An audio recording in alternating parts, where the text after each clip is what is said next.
What is up guys, how are we all doing? In today's video I'm going to be talking about 3 reasons why you should buy the Sony a7 III.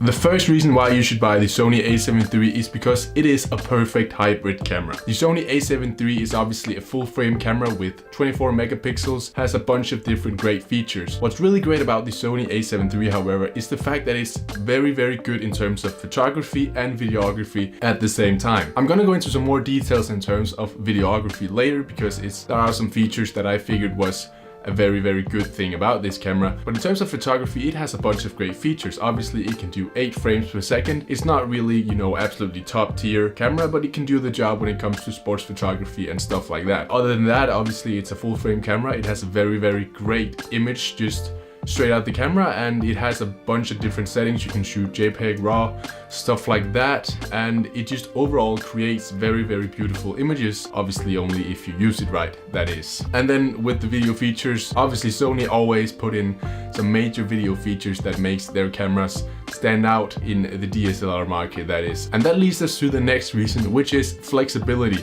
in terms of video, because you can do pretty much anything with this camera in terms of video because there's so many different options. Obviously you can shoot at 1080 HD and you can shoot that in 24 frames per second, 30, 60, 120 frames per second. You can do pretty much whatever you like. I know a lot of YouTubers record in 60 frames per second for their YouTube videos. That's an option.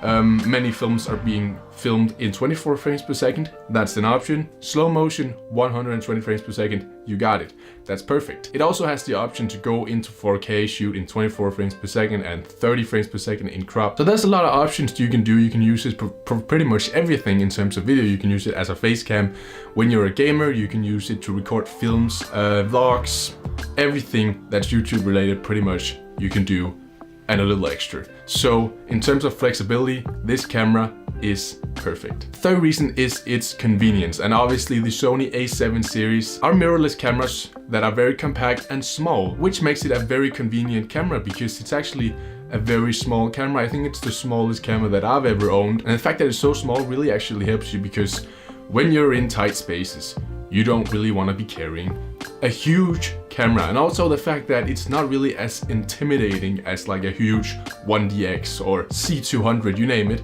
all those big cameras, or Red, whatever, Alexa, play Despacito.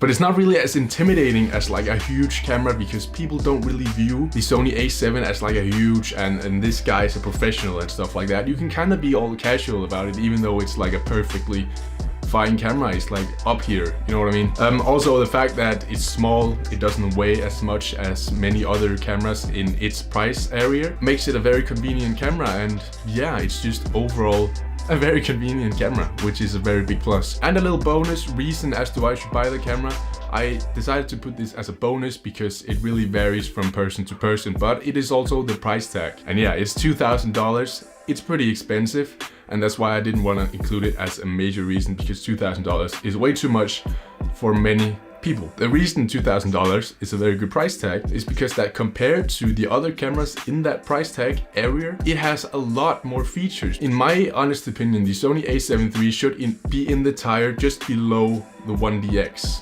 and, you know, around there. And it's like half the price, which kind of makes it, you know, pretty good. But for the features that you're getting from the a7 III, which I just mentioned, the hybrid of photography and videography, the flexibility, and also the convenience of this small and compact camera, you actually get a lot for the price. And that is also one of the reasons why you should probably consider the a7 III if you're gonna buy a new camera. And yes, there are obviously flaws to every single camera out there. You can't really make a product without a single flaw. And but I'm not really gonna get into the flaws today because overall I can tell you with confidence, because I am not at a point where I can be sponsored by anyone, so I am unbiased.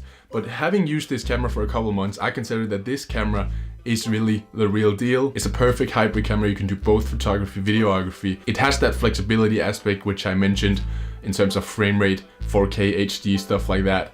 And it's extremely convenient because it's small, compact, light. It's just overall a great camera, and that's why you should consider, not buy, I'm not forcing you to buy it, you should consider it if you are looking for a camera in that price range. And that's pretty much all I had to say for this video. Thank you guys so much for watching. I hope I convinced you to at least potentially consider the Sony a7 III if you're looking for a new camera. Yeah, thank you guys so much for watching. I'll see you guys very soon with another video.